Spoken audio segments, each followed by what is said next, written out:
6व्या महिन्यात देवाने गलिलातील नासरेत नावाच्या गावी एका कुमारीकडे गब्रिएल देवदूताला पाठविले.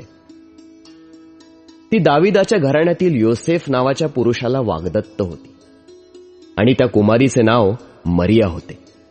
देवदूत तिच्याकडे आत येऊन म्हणाला, हे कृपा पावलेल्या स्त्रिये, कल्याण असो, प्रभू तुझ्या बरोबर असो. या बोलण्याने तिच्या मनात खळबळ उडाली आणि हे अभिवादन काय असेल याचा ती विचार करू लागली. देवदूताने तिला म्हटले, मरिये, भिवू नकोस, कारण देवाची कृपा तुझ्यावर झाली आहे. पहा, तू गरोदर राहशील व तुला पुत्र होईल. त्याचे नाव येशू ठेव. तो थोर होईल व त्याला परात्पराचा पुत्र म्हणतील. आणि प्रभू देव त्याला त्याचा पूर्वज दावीद याचे राजासन देईल. आणि तो याकोबाच्या घराण्यावर युगानयुग राज्य करेल व त्याच्या राज्याचा अंत होणार नाही. मरियेने देवदूताला म्हटले, हे कसे होईल, कारण मला पुरुष ठाऊक नाही. देवदूताने उत्तर दिले, पवित्र आत्मा तुझ्यावर येईल आणि परात्पराचे सामर्थ्य तुझ्यावर छाया करेल. या कारणाने ज्याचा जन्म होईल त्याला पवित्र देवाचा पुत्र असे म्हणतील. पहा, तुझ्या नात्यातली अलिशिबा हिलाही म्हातारपणी पुत्रगर्भ राहिला आहे आणि जिला वांज म्हणत तिला हा 6वा महिना आहे, कारण देवाला काहीच अशक्य होणार नाही. तेव्हा मरिया म्हणाली, पहा, मी प्रभूची दासी, आपण सांगितल्याप्रमाणे मला हो. मग देवदूत तिच्यापासून निघून गेला. मरिया अलिशिबेला भेटते. त्या दिवसात मरिया डोंगराळ प्रदेशामधील यहुदातील एका गावास घाईघाईने गेली आणि जखऱ्याच्या घरी जाऊन तिने अलिशिबेला अभिवादन केले. तेव्हा असे झाले की अलिशिबेने मरियेचे अभिवादन ऐकताच तिच्या उदरातील बालकाने उडी मारली व अलिशिबा पवित्र आत्म्याने परिपूर्ण झाली आणि ती उच्च स्वर काढून मोठ्याने बोलली, स्त्रियांमध्ये तू धन्य व तुझ्या पोटचे फळ धन्य. माझ्या प्रभूच्या मातेने माझ्याकडे यावे हा मान मला कुठून.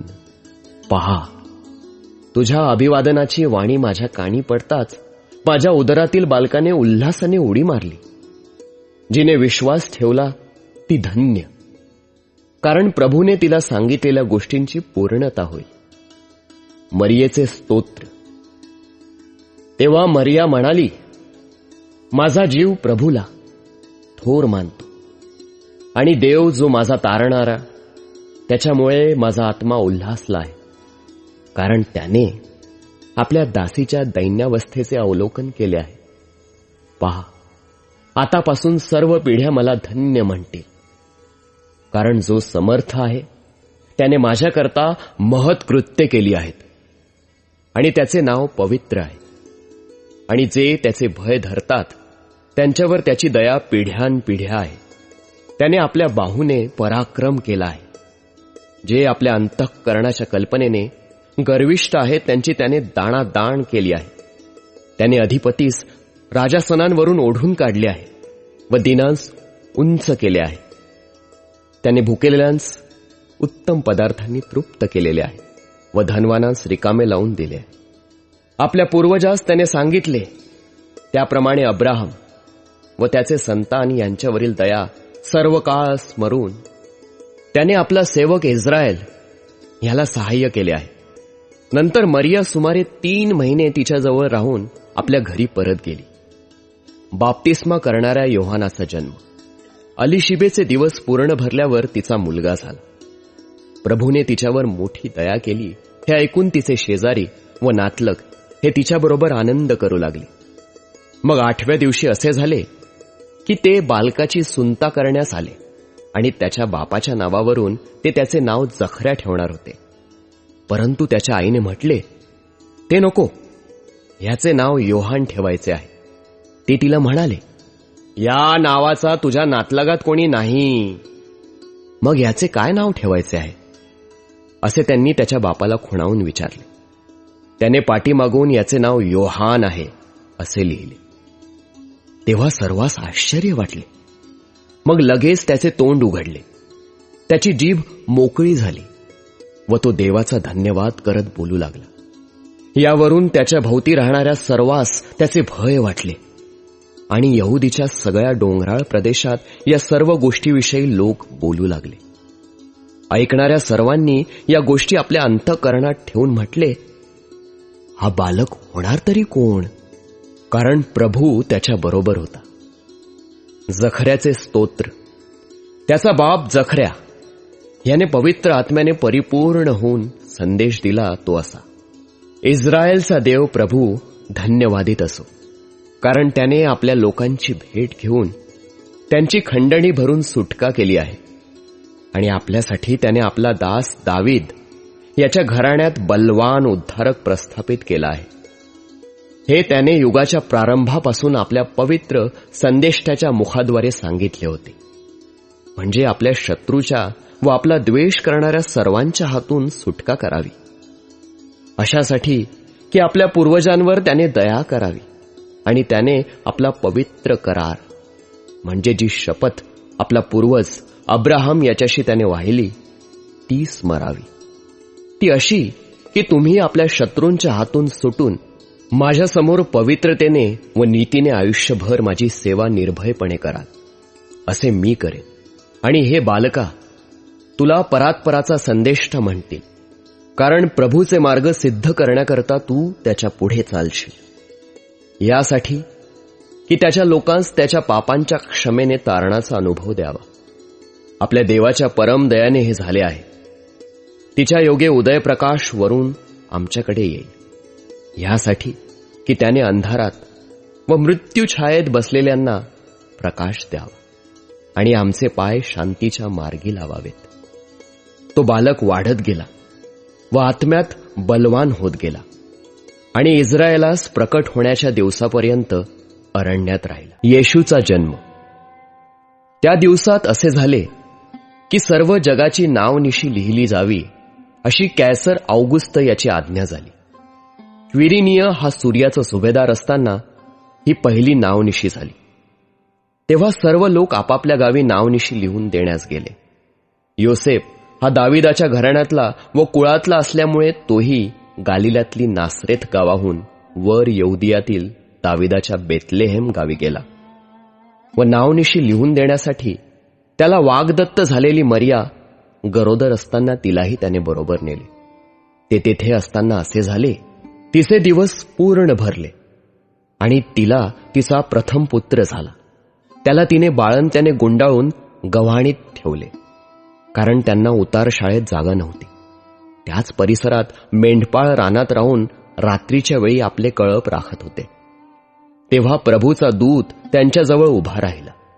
प्रभूचे तेज त्यांच्या भोवती प्रकाशले आणि त्यांना मोठी भीती वाटली. तेव्हा देवदूत त्यांना म्हणाला, भिवू नका, कारण पहा, जो मोठा आनंद सर्व लोकांस होणार आहे त्याची सुवार्ता मी तुम्हाला सांगतो. तीही की तुमच्यासाठी आज दाविदाच्या गावात तारणारा जन्माला आहे, तो ख्रिस्त प्रभू आहे. आणि तुम्हाला खूण ही की बाळंत्याने गुंडाळलेले व गव्हाणीत ठेवलेले एक बालक तुम्हाला आढळेल.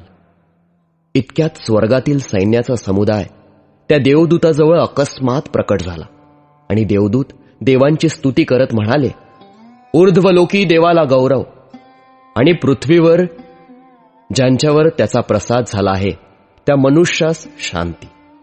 मग असे झाले की देवदूत त्यांच्यापासून स्वर्गास गेले.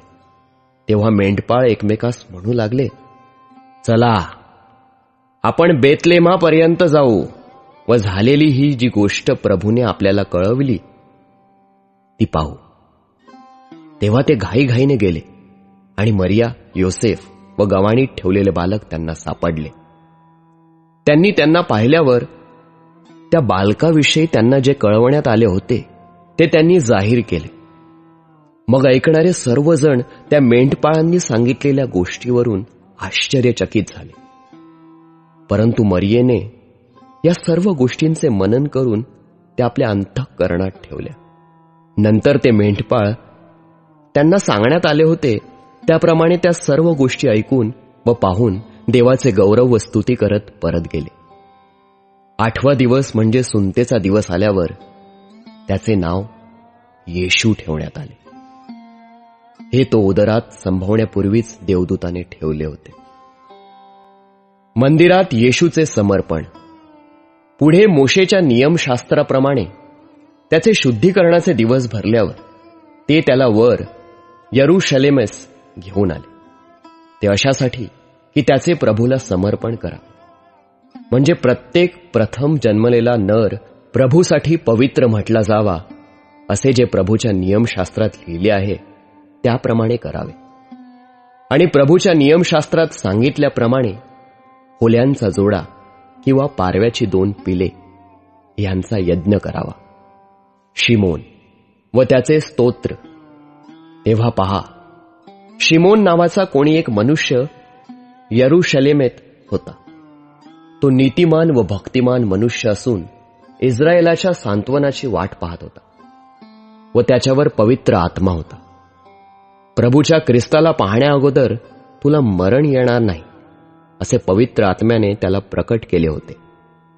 त्याला आत्म्याने मंदिरात आणले आणि नियमशास्त्राच्या विधीप्रमाणे करण्याकरता आईबाप येशूला आत घेऊन गेले. तेव्हा त्याने त्याला आपल्या हातात घेऊन देवाचा धन्यवाद करीत म्हटले, हे प्रभू, आता तू आपल्या वचनाप्रमाणे आपल्या दासाला शांतीने जाऊ देत आहेस, कारण माझ्या डोळ्यांनी तुझे तारण पाहिले आहे. ते तू सर्व राष्ट्रसमक्ष सिद्ध केले आहेस. ते परराष्ट्रीयांस प्रकटीकरण होण्यासाठी उजेड व तुझ्या इस्रायल लोकांचे वैभव असे आहे. त्याच्याविषयी जे हे सांगण्यात आले आहे त्यावरून त्याचा बाप व त्याची आई यांना आश्चर्य वाटले. शिमोनाने त्यांना आशीर्वाद दिला व त्याची आई मरिया हिला म्हटले, पहा, इस्रायेलात अनेकांचे पडणे व पुन्हा उठणे होण्यासाठी व ज्याच्या विरुद्ध लोक बोलतील असे एक चिन्ह होण्यासाठी याला नेमले आहे. यासाठी की पुष्कळ लोकांच्या अंतःकरणातील विचार उघडकीस यावे आणि तुझ्या स्वतःच्याही जीवातून तलवार भोसकून जाईल. नंतर प्रभूच्या नियमशास्त्राप्रमाणे सर्व काही पुरे केल्यावर ते गालिलात आपले गाव नासरेत येथे परत गेले. तो बालक वाढत वाढत बलवान होत गेला व ज्ञानाने पूर्ण होत गेला आणि त्याच्यावर देवाची कृपा होती. त्याचे आईबाप दरवर्षी वल्हाडण सणास येरूशलेमेस जात असत आणि तो 12 वर्षाचा झाला तेव्हा ते त्या सणातील रिवाजाप्रमाणे तेथे गेले. मग सणाचे दिवस संपल्यावर ते परत जाण्यास निघाले. तेव्हा तो मुलगा येशू यरूशलेमेत मागे राहिला. हे त्याच्या आईबापांना कळले नाही. तो वाटेच्या सोबत्यात असेल असे समजून ते 1 दिवसाची वाट चालून गेले. नंतर नातलग व ओळखीचे यांच्यामध्ये त्यांनी त्याचा शोध केला, परंतु तो त्यांना सापडला नाही. म्हणून ते त्याचा शोध करत करत यरूशलेमेस परत गेले.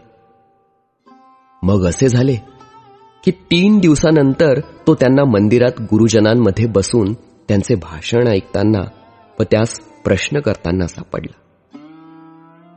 त्याचे बोलणे जे ऐकत होते ते सर्व त्याच्या बुद्धीवरून व उत्तरांवरून थक्क झाले.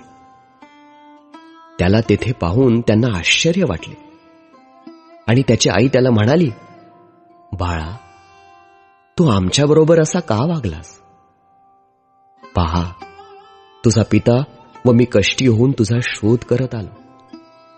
तो त्यांना म्हणाला, तुम्ही माझा शोध करत राहिलात हे कसे? माझ्या पित्याच्या घरात मी असावे हे तुमच्या ध्यानात आले नाही काय? परंतु तो हे जे काही त्यांच्याशी बोलला ते त्यांना समजले नाही. मग तो त्यांच्याबरोबर खाली नासरेथास गेला व त्यांच्या आज्ञेत राहिला. त्याच्या आईने या सर्व गोष्टी आपल्या मनात ठेवल्या. येशू ज्ञानाने, शरीराने आणि देवाच्या व माणसांच्या कृपेत वाढत गेला.